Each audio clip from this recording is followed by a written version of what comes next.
Video game meta. These three words that usually make me feel kind of uneasy. I've been a gamer for quite a while. I've had my periods of time when I was, very more or less hardcore, let's say, and I've got now my periods in which I prefer being more chill, even if I still have kind of the same mechanized style of play, always thinking of all the possible details and analyzing enemy movements and the such. But ultimately, the point is, video game meta is technically kind of a cancer of any video game. In order to ensure that a meta simply doesn't appear, changes are needed. But changes aren't always easy to introduce, especially in video games that are more complex or have too many elements that one needs to take into account to make sure that something doesn't easily become broken.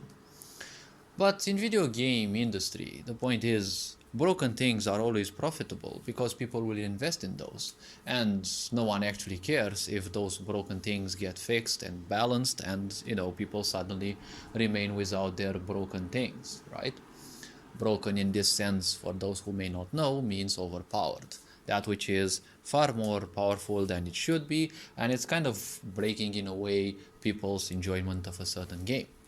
But people are slowly waking up even to the game meta that people, and especially corporacies, don't ever care that much about their players. They only care about making, and better said, milking money out of players, because it's always more or less a trend. Something becomes broken, it usually gets a skin, and then it gets nerfed or something like that after certain sales are done through that skin. And one of the ways, the easiest ways actually to realize that a company doesn't care about you is that every time you submit a ticket to them, you get a mechanized version, one of those that always starts with we instead of I, or any sense of humanity in that message that you receive. Because pre-made messages are dull and they don't show any sense of empathy. They don't show that you actually care about your players. They just show that you simply don't care. You simply want to push on with your business model. And well, many of the businesses are actually failing, especially nowadays, because, well, not because they aren't grounded well enough, but it's because they have a volatile player base. And a volatile player base is that in which, well, you have some players, but it's not because of the competition. It's because you don't have an anchored player base. That players simply move on to another game. Let's take, for example, a game like Genshin Impact, a game which I kind of enjoy, but I'm not gonna portray necessarily as a masterpiece. Although it has all the puzzle pieces, but well, it belongs to the gacha style, which I always will say that belongs to the genre of games which self-destructive people and self-abusive people will kind of like. It is a game that has everything that it would need to be called a bit of perfection. But the point is, it's kind of always dry in content, even if it is being pushed into it once in several weeks. But the point is, players still play the game because they like it, they like the story, and I would call it the embodiment of simplicity. All the stories of the characters are hyper simplistic, there's barely much fleshed out of it. Many of the characters, or some of the characters, even have similar body styles and movement sets. Well, they kind of move similar, but the animations are different at least, and the graphics are almost similar to what some indie developers would make in some cases. Now, the point is, the game is actually enjoyable, and well, it's kind of the exact opposite of Honkai, which seems to be like, the whole psychology and psychiatry put into that game due to the complexity and the amount of subterfuges that there are. But when you create a video game, many people simply live by the dream that, they will make money out of it, and that's a big problem. Because making money out of a video game isn't gonna last. It's not gonna go because everything has something which is called product fatigue. Your game will be well, having a peak in sales and then it will go down because there is always a new influx of games. So if people ever believe that you'll make a game and you'll make a fortune out of it, irrespective of how good it is, well, yeah, may not necessarily in most cases be the case. It won't be the case that much because nowadays there is so much more of an influx of games. Older games were good because there were only a few people who could create those, who would, dare to follow such an endeavor. Because nowadays there are platforms that can help you so much in developing a video game, right? And make them far more complex than they were in the older times. But since there is little involvement in, doing something that your players would enjoy, that is kind of a problem because you get all these well fleshed out games that only seem to be interested in sexualizing content and making girls move theoretically as natural as possible, but there is no sign in there that they would actually want you. I've made most likely another video, if I remember correctly, or mentioned this, that this idea of sorrow and depression is highly important because it feeds into this sick society. If you look carefully, the type of stories that draw the most attention are the ones which have depression, right? The ones which there are plot twists and the such, in which there are characters dying for a certain thing. And why is this such a good distraction? Because there is no such thing as heroes in this world, right? There are no such heroes, or well, apparently the mass media makes it look like there aren't.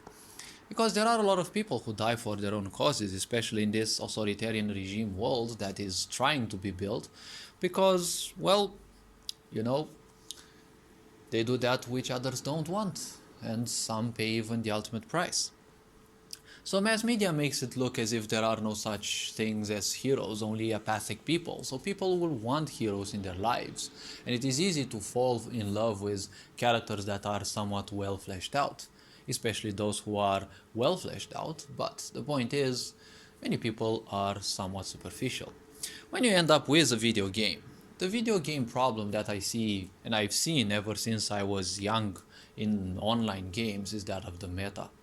Now many people may not understand, but meta actually means dead, as of what I've heard somewhere, but it kind of makes me feel that a lot of the players in a player base are kind of brain dead.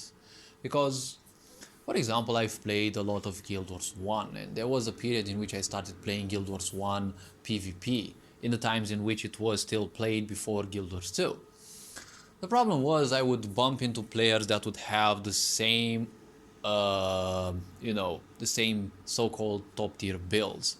And it was becoming so lame that a game that has 1,000 skills, at least 1,000 skills, which I knew by heart, I could make almost any build in 1 or 2 minutes.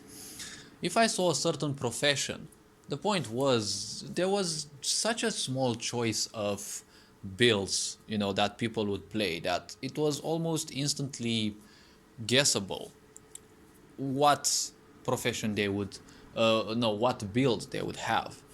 I felt as if I was playing PvE because like you would see elementalists, there were like 2 or 3 so-called top tier builds and people would just play those. You would see only assassin elementalists in PvE because there was a broken build that allowed you to be permanently invulnerable. Yes, you had to think a bit for that, to carefully plan your timers, but ultimately people would farm and use that build. Even in the guilds, the different guilds that I've been through, people would gather and farm the same content with the same build for like 2 years. 2 years until it was, nerfed and, well, kind of disallowed because it was breaking the economy of the game. So the idea of meta is becoming a nuisance. It's becoming annoying because if we are to think correctly, well, the idea of meta, or something dead as it is, I can actually call that a metaverse. When you enter the video game, most of the video games nowadays, the more online ones, are quite well fleshed out. They manage to insert you in a certain world and you identify with it, or some of the characters at least, quite well. Which is similar to Second Life, the metaverse that someone wants to build, and, well, other so-called VR environments. So the point is, you're kind of entering a dead universe because there's nothing basically in there anyways. It's just some pixels that appear and some sounds that are being played because of some code that constantly repeats itself. Nothing more, nothing less. That is technically the definition of any video game. But obviously, the environment that you enjoy is technically all in your heads because all you see is, well, a bunch of pictures and what you hear are sounds, and the meaning is that which you create in your head. Now, obviously, we can all enjoy something pleasant from time to time, but the problem is, the types of people that play games, usually the ones that, well, they call themselves gamers, but they only play other people's builds, they don't do their own builds. This is kind of what I would call a metaverse, a universe of brain dead people. All they care is just copycat something, and you see them playing the same character, one trick ponies, and they rage a lot and become highly toxic when the time for that character is to be banned. Or, well, let's say nerfed or something like that. Because you have to understand that the business model will always follow a certain pattern. Some characters will be changed and then obviously they will be changed again. Because if the change doesn't suit too many players, obviously it will have to be toned down. But that doesn't mean that you can't simply milk some of the players. If you look at League of Legends, for example, one of the most well-known video games, you can easily observe some patterns, because it's always been like this. Now the game has a lot of characters, beyond 150 I think, and well, even if I still play it, I'm no longer that interested in its lore and everything that is being simply pumped into the game. I just see it as a dead game, but well, people simply don't want it because they don't want to give up their drug activities, right? If people get invested enough in something, they won't want to give it up. It's the same thing with drugs, it's the same thing with anything that becomes addictive. I've been there, I've done that, so, well, I'm not more perfect than the others. As I've been saying, perfection, well, you can always find it at the psychiatry ward and at the graveyard, right? Because that's where usually people end up being perfect, right? And, well, at least at the psychiatry ward, it is, let's say, it can be treatable, more or less, although some people's, perfection can be beyond treatment. Well, we can actually see a lot of examples in top tier society nowadays as well. So, when it comes to the meta of video games, well, the meta of video games is simply a nuisance, more or less. When you hear meta, it's always a world of elitists, those people who are so interested in machines pinpointing them as superior, that have, DPS meters or healer meters. It's like, why would you give so much importance to a machine that simply shows you some pixels to which you give attention? People nowadays give so much importance to someone else who fakes their own life. And you're playing certain builds. Most people may. You see, the problem which I see at first is the schooling system. Because the schooling system is so superficial that it doesn't teach you anything. It gives you some information. It's actually spoon feeds you a whole amount of information. But if we are to take a more reserved look, most of that information, or a big chunk of that information which you learn nowadays in school, can be easily also found on the internet, right? So homeschooling your child can actually be a good thing, can actually be an easy thing. Sure, it's much better when it is taught by a professor, but in order to be a professor, one needs to be didactical, right? One needs to be a didactic being. And being didactic is a very great importance for a teacher, because you are not to teach people things, right? You are to teach people how to teach themselves. You are to teach people how to learn. That is the principle that all teachers should follow, because your importance is that to teach people how to learn, not to simply give them loads of information that most likely they won't even need or they may not like. At the same time, being humble as a teacher is also good. Why? Because you have to understand that not everyone will enjoy your topic, right? Because, well, not everyone will like physics or maths or literature, right? So, aiming towards schools that simply for a certain period of time. Don't ever give homework to children, but are fully focused on seeing what kind of talents they have, what talents they support, right? What ideas they support, actually, what talents they have, so that they can be fleshed out even better, right? And allow those children to simply shape their talents even better by focusing specifically on those and probably minimalistically on other things. That would be the best school, because this way you don't torture children with the same useless information that doesn't help people survive. Because look at this, people live in poverty because school doesn't teach you anything about survival. It doesn't teach you how to make money, how to socialize with people. It just teaches you the opposite. Hate your colleagues because they take better grades than you, right? And it also teaches you through dumb teachers that you are simply worthless, right? It's been taught to the previous generations and they're kind of teaching you the same thing. People who simply have no life, right? They don't have, it's like, there are so many teachers who simply feel devoid of life. They don't have any passion towards life, anything.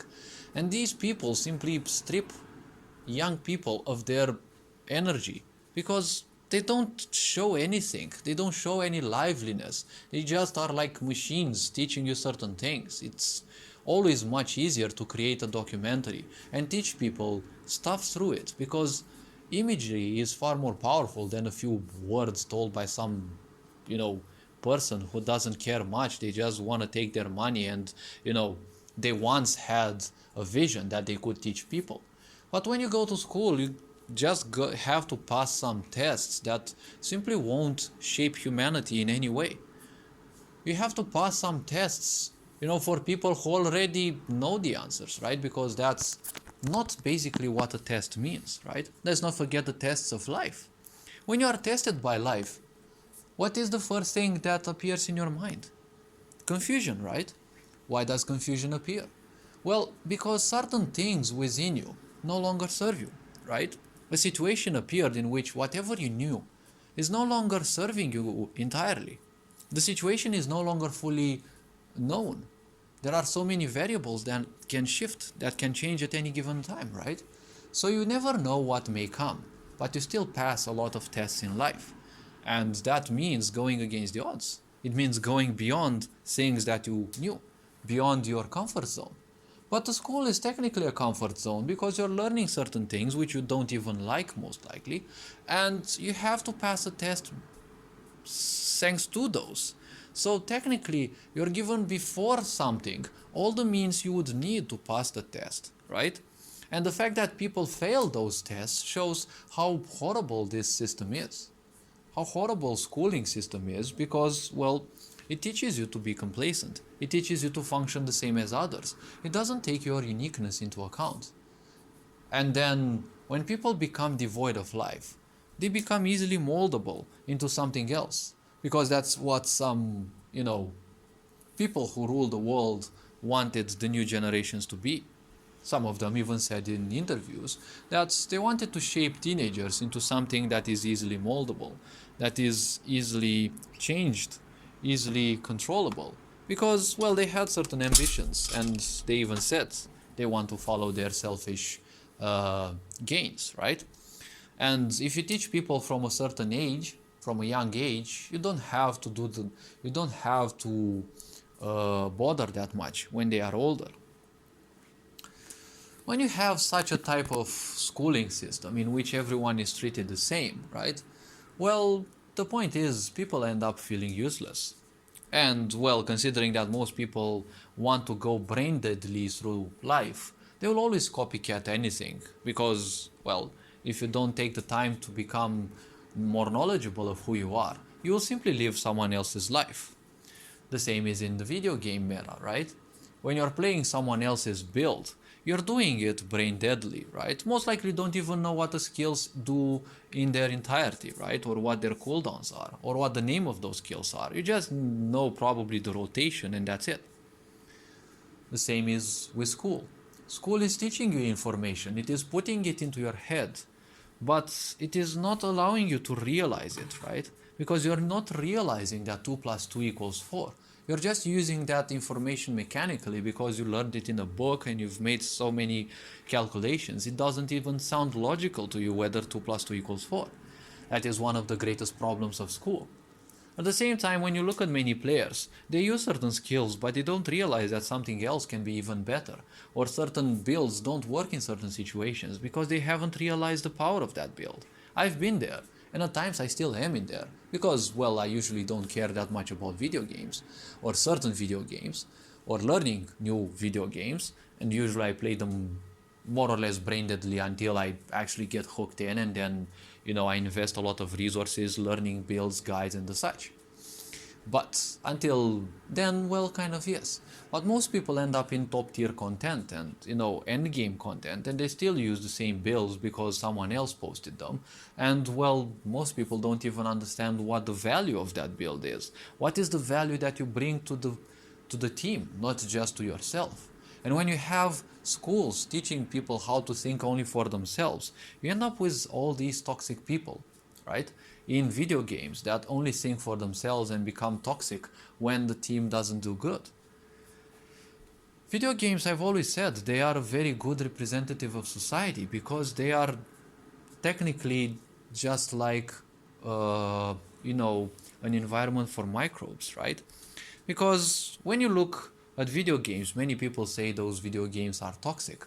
But if you use a magnifying glass, aka you enter video game universes and study their communities and how some of them function for a certain period of time, it gives you an insight into how society functions and how sick society is beyond television and what, dream states the mass media would induce you into, right? There are many people playing video games because people want super characters. They need superheroes. They need heroes in their life. And in this world of apathy, in this world of corporations who just want to seize control and don't care about anyone else, there is apparently no sign or traces of, heroes. Because, if mass media is controlled by, we kind of know this story, right? If mass media is corrupt, if politics is corrupt, everyone is corrupt, right?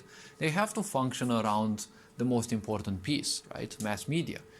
If everything that is being told to you is grim and dark, you probably end up believing that the whole world is the same. And obviously, when you have corruption, you don't want any mentions of people who are otherwise, right? Because if you'd have any mentions of those, well, people might actually wake up. But people will wake up because there are influences beyond this planet that take us into account.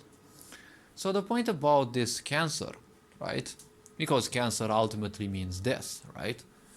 Not because the physical cancer may lead you to death, it doesn't mean that in that way. But when you fight wars against yourself, the point is, you're technically dead because you're constantly distracted. When you're distracted, your awareness is not functional. So you are easily even more distracted by, voices beyond your small sphere of attention. Because cancer means a small part of you, or a part of you, it doesn't matter its size, a small part of you or a big part of you turns against you. That's what happens with most people. They think their emotions are the enemy, their thoughts are the enemy, they want to control things. But you never win wars through control, right? Control is not a means to win wars. Patience is. Obviously, training and knowledge of the self, knowledge of your troops, of your available materials. Well, partial knowledge of the enemy as well, because you may rarely know what tools your enemy will deploy. But the point is, you can't know everything about your enemy. But if you know things about you, things about your tools and how to use them, well, that may actually win you half of the war. But the point is, being calm within you means that you've already won the war. Because to rule the enemy, you have to constantly distract the enemy. When the enemy is distracted, their awareness doesn't fall on you. So it is easy to make your move when the enemy is distracted, right? Best enemy is a dead enemy. Or well, a distracted one, because a distracted one is an enemy that is easily gonna find their grave sooner or later.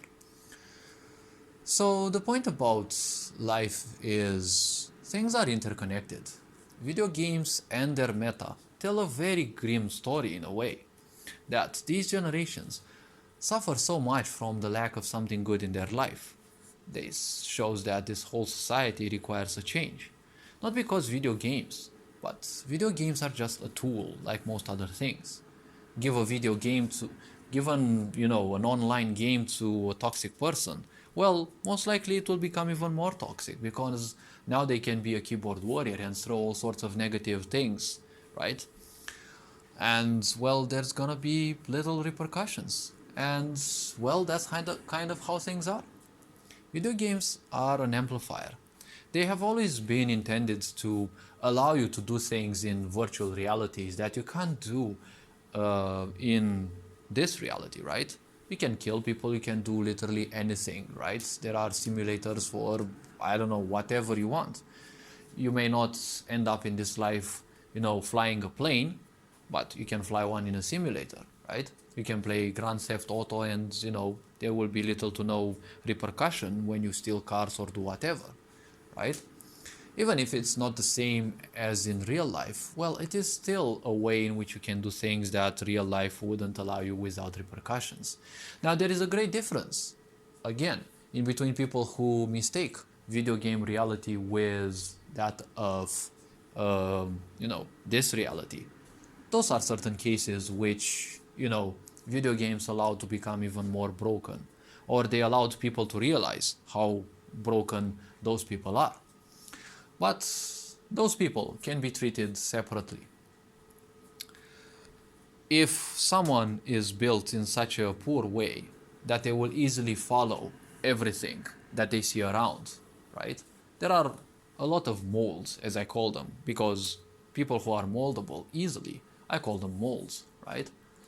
Such people, well, they can turn aggressive if they live in an aggressive family, right? They don't need a video game to teach them how to kill someone. The impulse to kill someone and the tools, at least the basic tools to kill someone, strangling, stabbing, even shooting. You don't need video games for that. They are within the history, right? They are within your DNA, because our DNA holds the whole history of the universe. So it holds the history of our race as well. So you don't need video games to teach people how to be aggressive, because by the time they play video games, most likely they've seen some sorts of aggression in probably movies or especially in their families, right? So all insecurities can easily turn people into aggressive beings. So this society requires a lot of change, I may say, because, well, video games are again just a tool, and they're not the only tool that show how sick this society is. Everything seems to be pointing that this society needs a huge change. Until people change from within, they won't be able to change much outside. But it is good that people are waking up. Billions will also wake up. Obviously, not anyone can be saved. Not everyone can be saved. But the point is, humanity has gone through a lot of challenges. And humanity has achieved things through unconsciousness, right? But the point is, imagine that now, when people are waking up, how many good things can be changed and done through awareness? All this being said, hopefully this video was introspective enough. You are appreciated. Perenjan Board signing out.